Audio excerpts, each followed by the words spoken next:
Covid ಕಳ್ಳ ಅಂತ ಹೇಳ್ತಾ ಇದ್ರು. ಯಾಕೆ ಅವ್ರನ್ನ ಜೈಲ್ಗೆ ಹಾಕ್ಸಿಲ್ಲ? ನಿಮ್ದೇ ಸರ್ಕಾರ ಇದೆ, ಕಾಂಗ್ರೆಸ್ ಅವರಿಗೆ ಸರಿ, ಆದ್ರೆ ನಮ್ಮಲ್ಲಿರೋರು ಮಾತಾಡೋದು ಸರಿಯಲ್ಲ. ನಾನೊಂದು ಕಿವಿ ಮಾತು ಹೇಳ್ತೀನಿ ನಮ್ಮ ನಾಯಕರುಗಳಿಗೆ. ಒಂದು ಮನೆ 4 ಬಾಗಿಲು, ಮನೆ ಒಳಗಡೆ ಮಾತಾಡಿದ್ರೆ ಉಳಿತದೆ, ಇಲ್ಲ ಎನ್ಡಿಎನೇ ಹೋಗುತ್ತೆ, ಇಲ್ಲ ಎನ್ಡಿಎನೇ ಹೋಗುತ್ತೆ. ಎನ್ಡಿಎ ಅಂತ ಹೇಳಿದ್ರೆ ಇವತ್ತು ಒಂದು ಮನೆಯಲ್ಲಿ ಕೂತು ಒಂದು ಮನೆಯಲ್ಲೇ 4 ಬಾಗಿಲು ಇರುತ್ತೆ. ಎಲ್ಲರ ಮನೆ ದೋಸೆ ಕೂಡ ತೂತೆ. ಆದ್ರೆ ಮನೆ ವಿಚಾರ ಮನೆಯಲ್ಲಿ ಮಾತಾಡ್ಕೊಂತ ಸೂಕ್ತ. ಮನೆ ಉಳಿಬೇಕು, ಮನೆ ಮರ್ಯಾದೆ ಇರ್ಬೇಕು ಅಂತ ಹೇಳಿದ್ರೆ ಮನೆ ಒಳಗಡೆ ಮಾತಾಡ್ಕೊಳ್ಳೋದು ಸೂಕ್ತ. ಈ ಕೆರ್ಚಾಟ ಅಂತ ಮಾಡೋದಾದ್ರೆ ಹೊರಗಡೆ ಮರ್ಯಾದೆ ಹೋಗ್ತಕ್ಕಂಥದ್ದು ಮನೆಯಲ್ಲೇ. ಆಪೋಸಿಟ್ ಮನೆಯವರು ಕಾಯ್ತಾ ಇರ್ತಾರೆ ಯಾವತ್ತು ಜಗಳ ಆಚೆ ಬರುತ್ತೆ ಅಂತ. ಆ ರೀತಿ ಇವತ್ತು ನಮ್ಮ ಚಿಕ್ಕಬಳ್ಳಾಪುರದಲ್ಲಿ ಕೂಡ ಆಗ್ತಾ ಇದೆ. ನಾನು ನಮ್ಮ ಚಿಮೂಲ ಎಲೆಕ್ಷನ್ ಅಲ್ಲಿ ಎಲ್ಲರೂ ಕರೆದು ನಮ್ಮ ನಾಯಕರನ್ನ JDS ನಾಯಕರನ್ನು ಕೂಡ ನಾವು ತಂಡ ಮಾಡಿಕೊಂಡು ಎಲೆಕ್ಷನ್ ಮಾಡೋಣ ಅಂತ ನಾನು ಮೀಟಿಂಗ್ ಕರೆದಿದ್ದೆ. ಆದರೆ ಕೆಲವರಿಗೆ ಪ್ರತಿಷ್ಠೆಗಳು ಒಂದ್ ಕಡೆ ಕೂತು ಮಾತಾಡಲಿಲ್ಲ. ಅದು ಪರಿಣಾಮವಾಗಿ ಇವತ್ತು ಕಾಂಗ್ರೆಸ್ ಬೋರ್ಡ್ ಅಧ್ಯಕ್ಷ ಆಗಿರೋದು. ಅಂದ್ರೆ ನಾವು ಜಗಳ ಮಾಡಿದ್ರೆ 3ನೇ ಲಾಭ ಆಗ್ತಕ್ಕಂಥದ್ದು ಇದು ಜಾಹೀರಾತಾಗಿದೆ. ನಾನೊಂದು ಕಿವಿ ಮಾತು ಹೇಳ್ತೀನಿ ನಮ್ಮ ನಾಯಕರುಗಳಿಗೆ, JDS ಇರ್ಬೋದು, BJP ಇರ್ಬೋದು, ಇವತ್ತು ಮುಂದಿನ ದಿನಗಳಲ್ಲಿ ದೇಶ ಉಳಿಬೇಕು ಅಂತ ಹೇಳಿದ್ರೆ BJP ಗಟ್ಟಿಯಾಗಿರ್ಬೇಕು, NDA ಗಟ್ಟಿಯಾಗಿರ್ಬೇಕು, ದೇಶ ಉಳಿತದೆ. ಇದು ಉದಾಹರಣೆ. ಇವತ್ತು ಇಂಡಿ ಕೂಡ ಮಾಡಿರ್ತಕ್ಕಂಥ ಏನು ಅನಾಹುತ ಇದೆ, ಇವತ್ತು ನಾರಿ ಶಕ್ತಿನ ಯಾವ ತರ ಇವತ್ತು ಮಗಕ್ಕೆ ಮಸಿ ಬೆಳೆದಿದೆ ಅಂತಕ್ಕಂಥದ್ದು ಏನಾಗಿದೆ, ಮುಂದಿನ ದಿನದಲ್ಲಿ ಆಗ್ಬಾರ್ದು ಅಂತ ಹೇಳಿದ್ರೆ ನಾವು ಒಟ್ಟಾಗಿರ್ಬೇಕು. ಒಟ್ಟಾಗಿದ್ರೆ ಮಾತ್ರನೇ ದೇಶ ಗಟ್ಟಿಯಾಗಿ ಬೆಳೀತದೆ, ನಮ್ಮ ಜಿಲ್ಲೆ ಗಟ್ಟಿಯಾಗಿ ಬೆಳೀತದೆ. Doctor K. ಸುಧಾಕರ್ ಅವರ ಹತ್ರ ನಾನು ಮಾತಾಡ್ತಾ ಇದ್ದೆ ಬೆಳಗ್ಗೆ. ಮಾತಾಡಬೇಕಾದ್ರೆ ಸಾಕಷ್ಟು ವಿಷಯ ಚರ್ಚೆ ಮಾಡಿದ್ದೀನಿ, ಯಾಕೆ ಏನು ಅಂತ.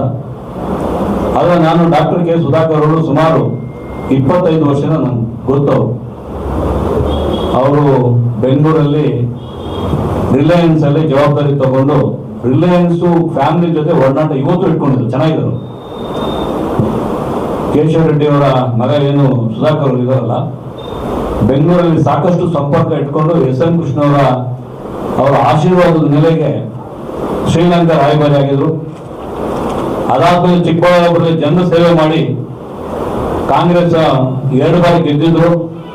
ಮಂತ್ರಿ ಆಗಿಲ್ಲ ಅಂತೇಳಿ ಅವ್ರಿಗೆ ಅನ್ಯಾಯ ಆಗಿದೆ, ಏನ್ ನಡೀತಾ ಇರ್ತಕ್ಕಂಥದ್ದನ್ನ ವಾಪಸ್ಸು BJP ಪಕ್ಷಕ್ಕೆ ಬಂದಾದ್ಮೇಲೆ BJPನೇ ಇಲ್ಲದೆ ಇರ್ತಕ್ಕಂಥ ಒಂದು ಜಿಲ್ಲೆ ಅತಿ ಹೆಚ್ಚು ಮತಗಳು ತಗೊಂಡು ಗೆದ್ದು ಮತ್ತೆ ಮಂತ್ರಿಗಳಾಗಿ ಸಾಕಷ್ಟು ಕೆಲಸ ಚಿಕ್ಕಬಳ್ಳಾಪುರ ಜಿಲ್ಲೆಗೆ ಮಾಡಿದರು. ಅವ್ರಿಗೆ ಆಗಿರ್ತಕ್ಕಂಥ ಅವ್ರ ಕೊಡುಗೆ ಇದೆ.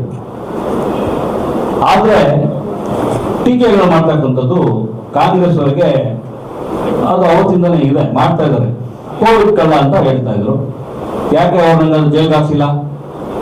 ನಿಮ್ದೇ ಸರ್ಕಾರ ಇದೆ, ಯಾಕೆ ಅವ್ರ ಹೆಸರು ಆಚೆ ಕಟ್ಟಿಲ್ಲ ನೀವು?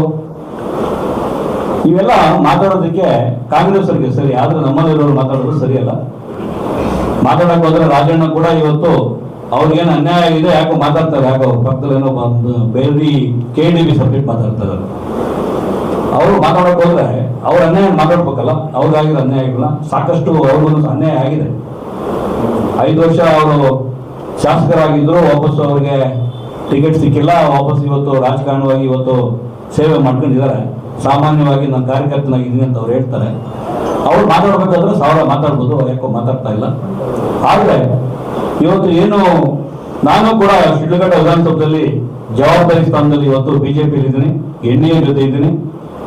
ನಾನು ಸಾಕಷ್ಟು ಮಾಧ್ಯಮಗಳು ಹೇಳೋವಾಗ ಹೇಳಿದ್ದೀನಿ, ಒಬ್ಬ MLA ಅಂತ ಹೇಳಿದ್ರೆ ಜವಾಬ್ದಾರಿ ಹಿಂಗಿರ್ತದೆ ಅಂತ ಹೇಳಿದ್ರೆ ಮತ ಹಾಕಿರೋರು ಬರೀ ಅವ್ರಿಗೆ ಕೆಲಸ ಮಾಡ್ಬೇಕಂತಲ್ಲ, ಹಾಕಿದ್ದವರು ಕೂಡ ನಾವು MLAನೇ. ಒಂದು ಮನೆ 4 ಬಾಗಿಲು, ಮನೆ ಒಳಗಡೆ ಮಾತಾಡಿದ್ರೆ ಉಳಿತದೆ, ಇಲ್ಲ ಎನ್ಡಿಎನೇ ಹೋಗುತ್ತೆ. S Aquatech RO water purifiers ಅಂತ ಹೇಳ್ಬಿಟ್ಟು ಹೋಲ್ಸೇಲ್ ದರದಲ್ಲಿ ಚಿಕ್ಕಬಳ್ಳಾಪುರದಲ್ಲಿ ಪ್ರಪ್ರಥಮ ಬಾರಿಗೆ 5,500ಕ್ಕೆ ವಾಟರ್ ಪ್ಯೂರಿಫೈರ್ ಲಭ್ಯ ಇದೆ. 5,500 ಇಲ್ಲಿ ನಮ್ಮ ಅಂಗಡಿಯಲ್ಲಿ RO UV UF TDS ಖಾಲಿ 5,500 ಬರುತ್ತೆ ನಮ್ಮ ಅಂಗಡಿಯಲ್ಲಿ. ಬನ್ನಿ. ನಮ್ಮ ಲೊಕೇಶನ್ ಬಂದು S Aquatech Canara bank opposite ಅಲ್ಲಿ ಆಂಬೂರ್ ದಮ್ ಬಿರಿಯಾನಿ ಪಕ್ಕದ ರೋಡ್ ಅಲ್ಲಿ 2ನೇ ಅಂಗಡಿ ಬರುತ್ತೆ.